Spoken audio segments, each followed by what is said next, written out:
Hello. There we are. These lovely people here are a conglomeration of faculty and staff from Jessup here. So these are home-based people here at the Jessup Sphere, and we're going to be having a conversation around this idea of calling and career. So there's quite a few people here, so I want to give you guys a chance to introduce yourselves, all right? So some of you might know them. If you don't, then hopefully you will. But real quick, I'm Ryan. I'm the campus pastor. And I want you guys to say, what do you do here?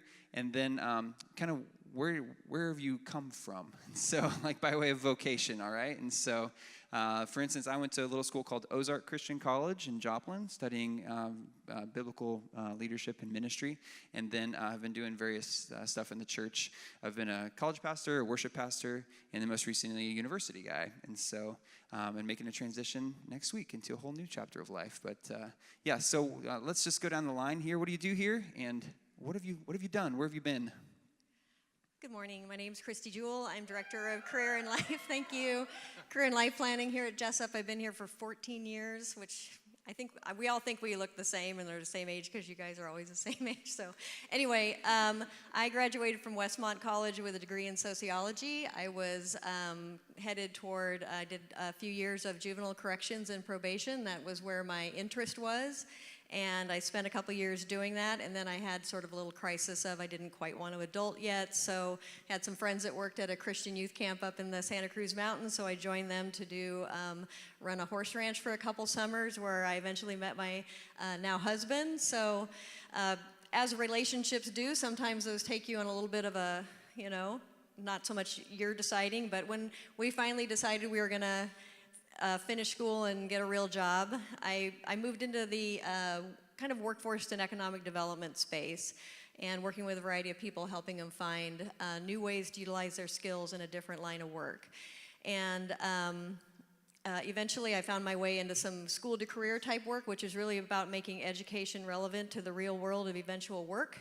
That's where I found my absolute playing in the zone, is making sure students, wherever they exited the educational system, knew how they could use what they wanted to do out in the real world. So I love creating business connections for people and mentors and finding a place for them to plug in. Good morning, I'm Steve Backers. Thank you. Professor in the School of Business. I teach corporate finance in the MBA program and a whole slew of other classes, organizational behavior, managerial finance, etc. I went to school to study finance. I got my bachelor's in finance from Santa Clara University and my MBA also from Santa Clara. Started in the Bay Area, worked in high tech for almost 30 years in various finance and human resources and operations jobs. Then went to a little startup and did that for about 4 years. Kind of achieved the pinnacle that I wanted to achieve at that point and decided I needed to do something a little more valuable to the community. Went to work for a homeless shelter to help run that for a couple years. And then I was going to retire, and somehow God sent me to this little place called Jessup University. So here I am. Good morning. My name is Ayana Evans. I'm an academic advisor for traditional undergrad students. I started college, got a sociology degree, and then I have a master's degree in human resources. I started working at a Fortune 500 company for 12 years and got laid off. So I was, what's my plan? What's my plan, Lord? And he led me here. Good morning. My name is Michael Obermeyer. I teach in the School of Business. 5 points for everybody who said that. Okay. Bonus points. So I went to 3 colleges. I went to American River, started there, then went down to UC Santa Barbara, and then finished up at Fresno State. So 3 colleges, 3 different majors, took 7 years. So don't do that right off the bat. Don't do that. I got a degree in industrial engineering and did that straight kind of work, building and making things for about 7 years. Noticed that all the marketing people drove new cars and I had an old pickup. So I switched to marketing. And I did marketing and ops management for 25 years after that. And then 2, 3, 4 years ago, started teaching, first at Sac State. Then I realized this was the best place on the earth. Came here 2.5 years ago, and I'm here to stay. Thank you very much. Amen. And last but not least, my name is Mary Kono. I'm the career counselor. Thank you. I have the pleasure of working with Christy Jewell in career and life planning. I've been here, this is my third year. But when I started my journey as an undergrad, I was a psych major at Fresno Pacific University. Knew that I wanted to work with people, and I loved the whole idea of career counseling, but I didn't know where or in what capacity. So after graduation, I headed up here to Sacramento, dragged my newlywed husband with me, and we settled in the Sacramento area, and I earned my master's in career counseling at Sac State. I went on to work in higher education, doing career services work, and then I decided that I wanted to be a mommy. So I went home to be with my 3 kiddos, and during that time, I got a lot of nudges to help people independently with their career search, their what do I do with my life type questions, and so I jumped into private practice, and I've done that for full-time for, almost 9 years now, and then I get a phone call from Christy Jewell. And she said, let's have lunch. And so I completely expected to tell her, no, thanks, I'm good. I'm good. And she has a way of convincing, and realized that Jessup would be a great home for me. So I'm thrilled to be here, and while I'm here, I get to work with a lot of you one-on-one and also teach career readiness courses for TUG and graduate program. Awesome. Let's give a hand for all of our panelists today. Give a little woo as well, okay? Woo! 'Cause not everyone got a woo, all right? Now we're all even. We're all wooed, so great. We want to kind of dig into your experience because you have once sat where they sat. And so we want to help kind of speak into the uncertainty of where you all are with a little bit of a perspective of life down the road. And so just realizing that for a lot of the students here today, uncertainty comes with the territory, right? And you guys have been there. It stays with the territory too, by the way, for quite a while. But what clues, my first question for you all is, what clues helped you determine what direction to start heading vocationally? So what was it, that little trail of breadcrumbs you followed initially that kind of set you on a course? And then we're talking a little bit about maybe how that course changed over time. But what initially was the draw towards where you began in your journey vocationally? A couple people. I always had, when you kind of look at your values, a lot of people ask you about what are your values, and even just a couple years ago, I was asked to share this with a dorm group, and when I started to outline my values, which are things like independence and justice and fairness, and I really like brokering relationships, meaning if you have a need and I know somebody who shares that, I love making that connection for people. Anyway, I had this early interest in, when I say law enforcement just generally, I really wanted to be a forest ranger because I love animals and the outdoor, and I like this law enforcement thing, so I thought that was exactly what I wanted to do. And my dad, God love him, for all of his good intentions, he told me I would end up cleaning pit toilets in Blythe, and I didn't want to do that. So I say that tell that story to a lot of parents and influencers because it's important that they understand it's not about what they know about a particular industry or career area, but how to connect their son or daughter or loved one with somebody who does. Because perhaps if I had been connected with somebody early, I could have discovered that that was or wasn't a fit for me. Anyway, so I moved into leave the pet raccoon in the woods behind, and I went towards law enforcement. But then again, it was one of those things I love to do, but it was at a point in my life where sometimes you have a choice to make, and it was really about a geographical change. Did I want to adult and continue in that area of the criminal justice system with like running a group home, or did I want to take a pause and go work with horses and kids for a while? And you know what I did. So sometimes it's really about, in Sam Rima's book, it's called Leading from the Inside Out, and I'll butcher all the things that they say are clues that you should take on your vocation, but it's about past experiences, present circumstances, prompting of the Holy Spirit, private counsel, your interests, your skills and giftings. All of those things are clues that you pay attention to because no one can play the role in God's plan that you have to play except for you. As Christians, we have a collective calling to build the kingdom of God. what you're looking for is seeing, is there a career that's inside of that or a vocation that gives legs to that calling? And so just pay attention to those things as you go along and just stay moving and moving and moving, and you'll discover those things. Somebody else, what clues helped you determine what direction to head vocationally as you were starting out? So going into college, the first choice is, or was for me, picking a major. Once you know what college you're going to go to, right? I put far less thought into that question than Christy did, apparently. I went into business because I liked math and I was good at math. That's how much thought went into it. Now, it worked out great, and once I got into the classes, I knew, okay, this is right for me. But what you all should realize is that every decision you make about your career, and even the little decisions, it's a door that swings both ways. If you go in and it's not right, it's okay. You can go back out that door and go try another door. There is not one right answer for you. Even for one of you, there's not one right answer that you're going to stick with for your whole life, most likely. You're going to try different things, and that's okay. So initially you took the inclination, I like math, and you got to college, they make you pick it, like day one, like many of you guys are forced into a little, like, check a box, right? Any undeclared people in the house? Yeah, one is like, yes, pray for me, yes. Totally, right? But then, but oftentimes that, comes from an informed spot. Sometimes it's spin the wheel, pick one, and see what happens, right? And so how about for maybe one or two of the others? What was it that, kind of led you to have a heading when you first started on your vocational journey?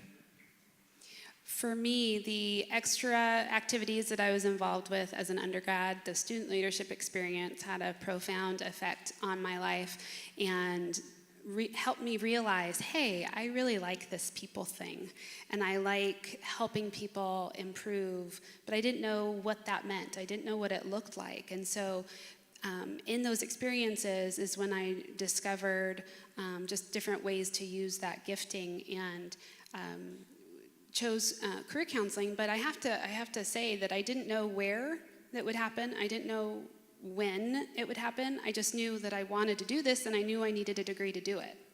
I mean, that was the step of faith. And so it was through connections and through talking to people, and actually connections in my grad cohort, that I was able to land a job and then the next job.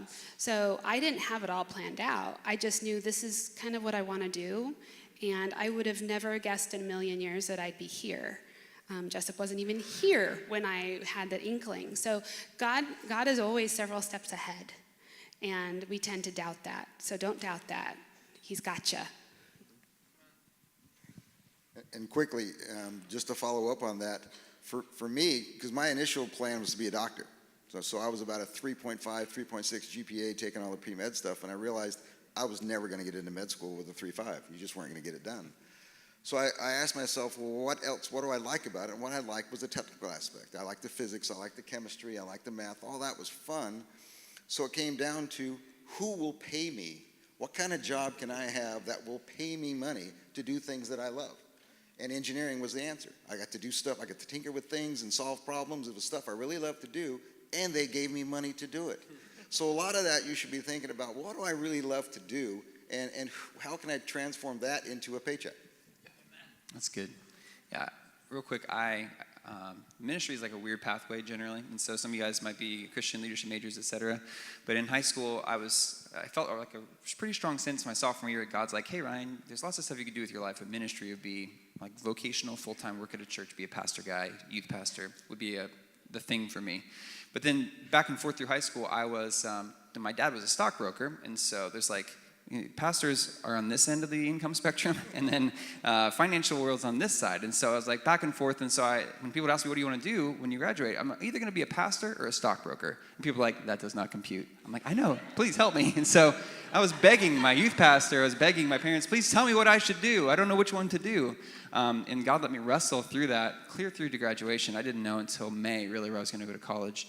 And the place that I ended up going, as I was trying to discern between those two things, was just, I had been kind of thrust into leadership of our Christian club in our public high school. And I had always been helping out in youth group and stuff like that. And I just spent so much time inadvertently growing some skills that would be beneficial towards this pastoral pathway. And I vowed, I told God, wherever, God, you can take me any place in the country you want to, but I will not go to Ozark Christian College in Joplin, Missouri. And that is the exact place that I went that fall. And so some of you guys were like, I am not going to go to William Jessup University, God, anywhere but Jessup. Like, God has a plan, and he dropped you here for a purpose, and it literally couldn't have been a better experience for me. But it was that stuff that I had accidentally grown aptitude in high school, that I was growing in passion in, that ultimately was like, well, this just makes sense. And I just kept doing what I was already plopped in a spot doing for God, and it led to vocation in ministry. And so, and it's been a really fun journey. So let me ask you all a question. So, because talking about where do we start, right? Because we have aspirations, and we want to, like Mike's example, I want to be a doctor, right? But you don't start out, you graduate at 22 and welcome, here's your lab coat, here's your stethoscope, this is Dr. Haynes. And so they don't do that. And so from a career preparation, and for these students is looking at where do I begin in the journey, is it better to take an entry-level job? Dun, dun, dun. Okay, you guys see where I'm going here?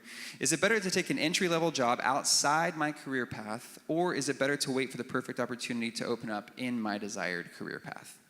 So, do you take the open door, or do you just keep knocking, right? And so, what do y'all think about that? Because some people are waiting, for the right thing, and other people are just like, man, let's get going. So, what are you guys' thoughts on that? For me, I was working at Applebee's right after college, and Verizon Wireless was a call center in Columbia, South Carolina, where I lived, and I had the opportunity to start off making $12 an hour, and back then that was a lot of money for a 23-year-old. So I took it, and guess what? I stayed there for 12 years. So the entry-level job, I was able to progress and progress and progress, and I have got a lot of experience, gained a lot of experience working at my entry-level job. So for me, it worked. For my opinion, take the entry-level job. Take the job. I hired a lot of people over my career, and I always wanted to hire people that worked, not that waited, people that worked. You never know what God's got planned on that job, who you're going to meet, where you're going to go. You just don't know until you get in the door. So waiting for that perfect job, you could wait a long time. I would say take that job. If it suits, if it sounds like it fits you, take that job and see where it leads you. So all work is good, and my advice, I think I agree with what Ayana's saying, and what I'm hearing is like if you want to work in an industry and organization, you take an entry-level job in that industry or organization, because most places will hire and promote from within before they'll post opportunities to outside of it.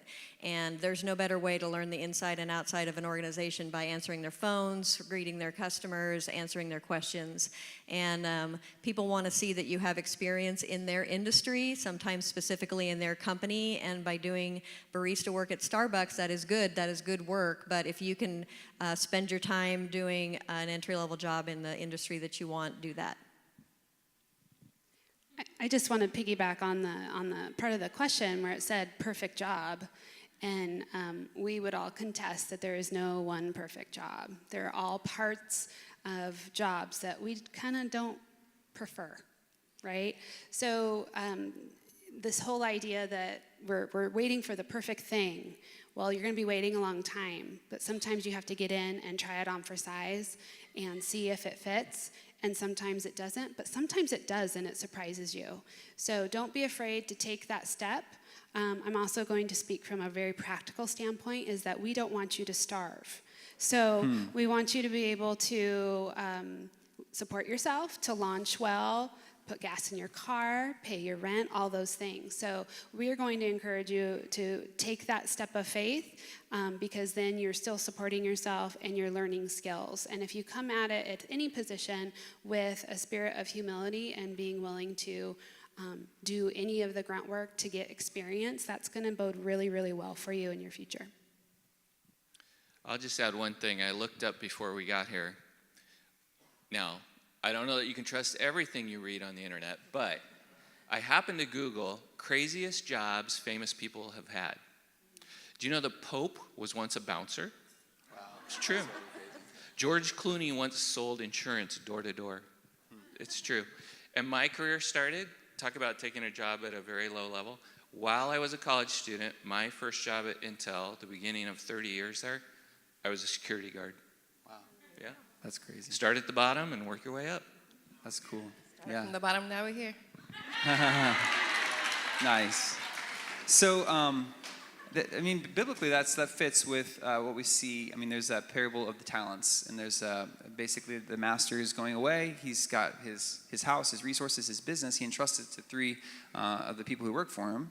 He gives, some a little bit more, and one guy a lot. And so he says, okay, I'm gone. You guys, I'm entrusting this to you now, make good on it. And when I get back, we'll see how it went.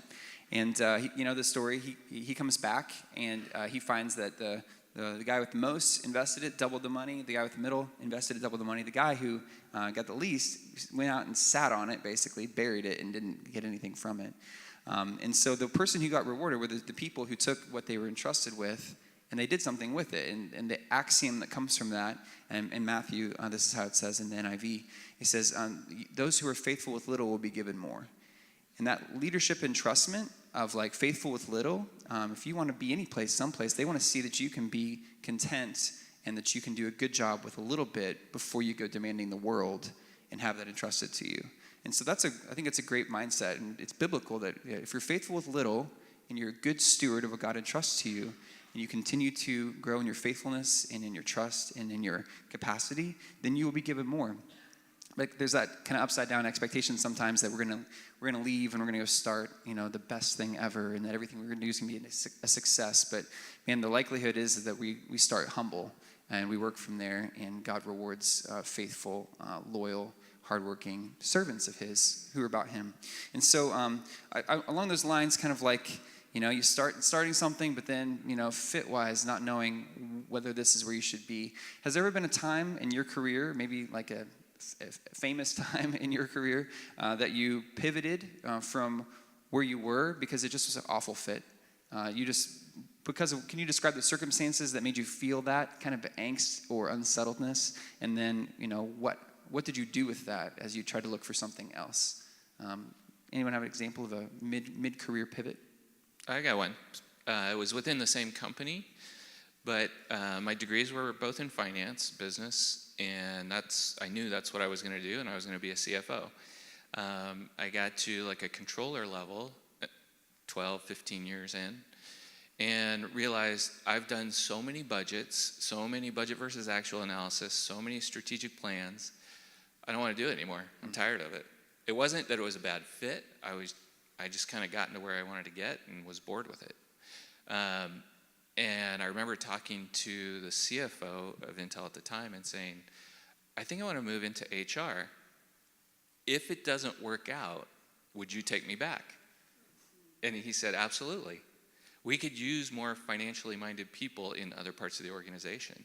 So totally support you. Then I had to go convince the HR people, and they're like, yeah, we would love having analytical minds in the HR side of the world. So that was, at the time, felt like a huge risk. In reality, in hindsight, it wasn't. I mean, that's what I mean. We get anxious and freak out about all these decisions.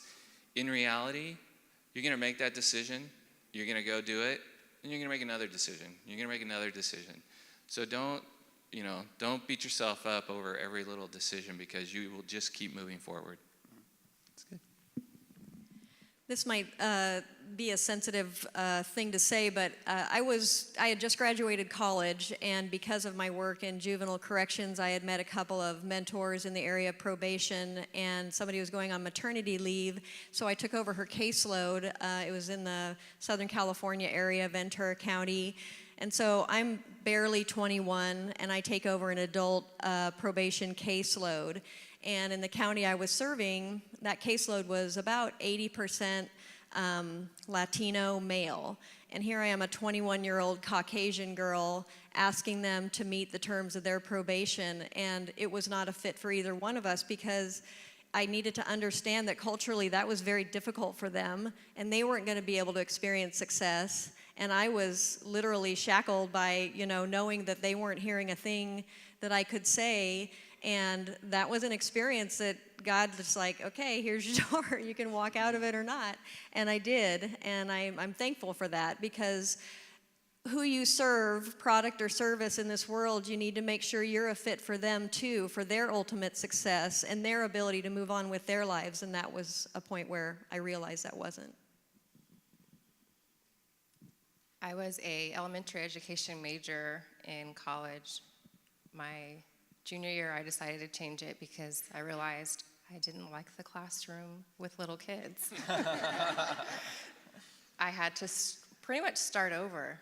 You know, my junior year, I had to take 18 units to make sure I graduated on time. It took me 5 years to graduate, but I'm glad I had that realization before I went and got a teaching credential and hated being in the classroom with children. So follow that prompting. Yeah, I think the experimentation part, right, of career is huge. And so I know Christy and Mary, do a great job of preaching to all of y'all. Internships. But man, the more varied experiences you can have in college when the stakes are low, when you can just kind of cruise in and you're very busy. But to dip your toe in the water and say, do I like this or do I hate this? And just say, God, tell me about this, right? I mean, when you walk these career fairs, you say, God, I need you to give me like HD, right? Pick a radar right now to pick up on what might be resonating with me. And it could be the craziest person, unexpected connection that happens across the table that leads you down an unexpected pathway. But Proverbs 3, 5, and 6 have always been core for me in navigating these decisions. In Proverbs chapter 3, verses 5 and 6, it says, trust in the Lord with all of your heart and lean not on your own understanding. And I think in the fine print, it's like, you're human.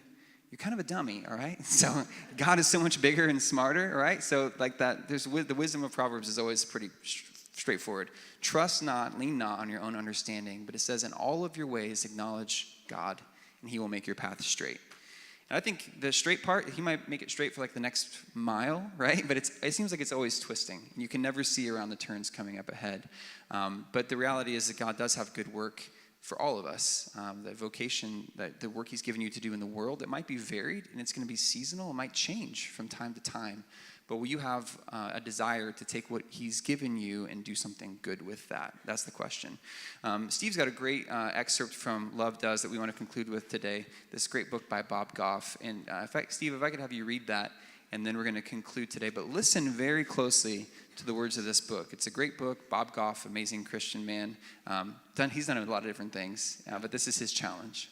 I love, if you've ever read it or heard of him, I love how whimsical he is. Talk about somebody that did not have a perfectly straight path, right? But in the final chapter, it's perfect for this talk. He says, what's your next step? I don't know for sure because everyone is different, but I bet it involves choosing something that already lights you up, something you already think is beautiful or lasting and meaningful. Pick something you aren't just able to do. Instead, pick something you feel like you were made to do, and then do lots of that. You weren't just an incredible idea that God never got around to making. The next step happened for the world when God dropped you on the planet. You're here, and I'm here. God decided to have us intersect history, not at just any time, but at this time. He made us to be good at a few things and bad at a couple others. He made us to love some things and not like others. Most of all, he made us to dream. We are meant to dream a lot. We're not just a cosmic biology experiment that ended up working. We're part of God's much bigger plan for the whole world. Just like God's Son arrived here, so did you. And after Jesus arrived, God whispered to all of humanity, it's your move. Heaven's been leaning over the rails in the same way ever since you got here, waiting to see what you'll do with your life. That's good. On that note, let's just pray for you all as you guys head out to what God has for you. God, thank you so much for this, just this week to get to talk about such a practical issue, God, of who we are, God, what you've put in us. God, I pray that as students heard each person on this panel, that they'd see that no person's identity was in their job or their vocation, but they took their identity, God, into each vocation so they could do good work, but the job does not define us. It doesn't give us worth or value, God, in your eyes. And it's changing, God, and we need to have the flexibility and, God, just the malleability to be shaped by you, God, and to be, listening to you, Father. God, would you take away the stress and the pressure that society and family and just career, all those things put on us, God, to decide perfectly. And just help us to decide today to do the best we can, God, with the step in front of us.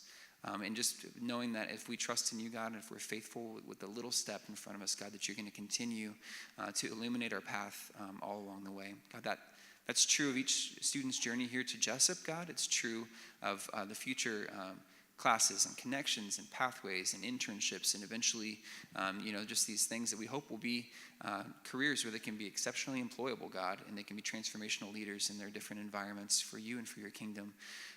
But for some, God, that's real soon. For others, it seems like a long way away, but I just pray that you'd meet them where they are. Take weeks like this and conversations like this and individuals like those on the panel today, God, and just encourage them, God, that you know them. God, you know each person here. You see them, and you promise your presence, God, and your guidance, God, if we're willing to submit to you and listen for your voice. So bless this student body, God, and help them even this weekend as they're navigating midterms and doing papers, just to see the value in what they're doing right now, God, and give them the strength and stamina to stay the course, because Christmas break is coming soon. In Jesus' name, amen. All right, we love you all. Thank you. Have a great week.